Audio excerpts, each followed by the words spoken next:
Unahin ko na ha, yung tungkol po dun sa, well, ito'y epekto nung patuloy na pag-uusap sa mga naging salaysay o kaya pinag-usapan doon sa impeachment hearing noong Tuesday. O ngayon pinag-uusapan yan.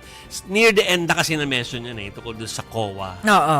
Ay bandang dulo na at hindi na, parang tapos na yung madriyaga nung by the time na ito ay tinalakay. So hanggang ngayon ay ito'y pinag-uusapan pa rin po ngayon dahil kiniklaim po ng ilang mga partido, lalo yung mga supporters po ng Vice Presidente na hindi pa pinal. Nakita ko isang congresswoman na supportive of VP Sara, no? Huwag natin pangalanan kasi sisikat lang siya. Talaga naglabas pa ng press release saying na hindi pa daw final. So parang wag daw gawing parang puntos laban sa bise kasi hindi pa naman daw final ang desisyon ng COA. So here is the update, mga kapatid. Pinagtibay po ng Commission on Audit ang nabunyag sa House Committee on Justice na may irregularidad sa paggamit po ng confidential funds ng Office of the Vice President. Ang ibig pong sabihin yan, kailangan ibalik yung 73.2 million pesos na pondo mula sa inilabas na Notice of Disallowance ng COA. Hindi raw kasi nakapag-submit ang OVP ng mga dokumento na naglilinaw o maglilinaw sana kung saan ginastos yung confidential expenses na ito. Lumabas din sa 69.7 million pesos ang ginamit ng OVP para sa payment of rewards na hinati-hati sa cash, various goods at mga medisina.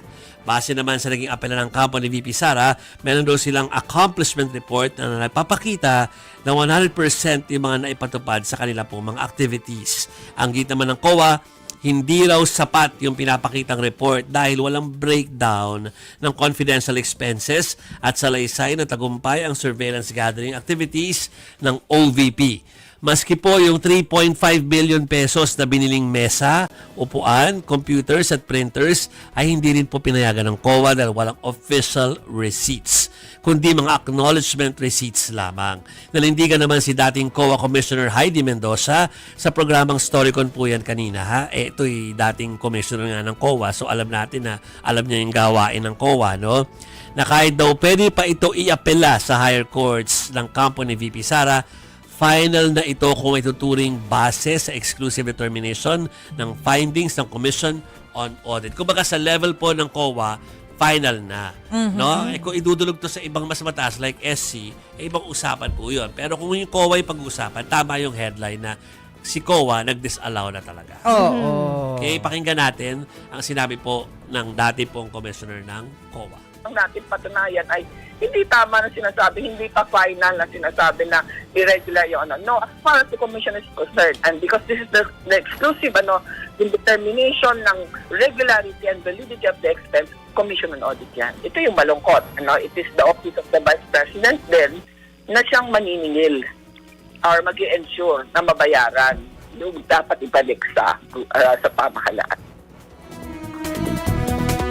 Okay. Hintayin natin kung babalik. Pero hindi nag-a-apply na sa Supreme Court. So, baka hindi mo na po. Okay.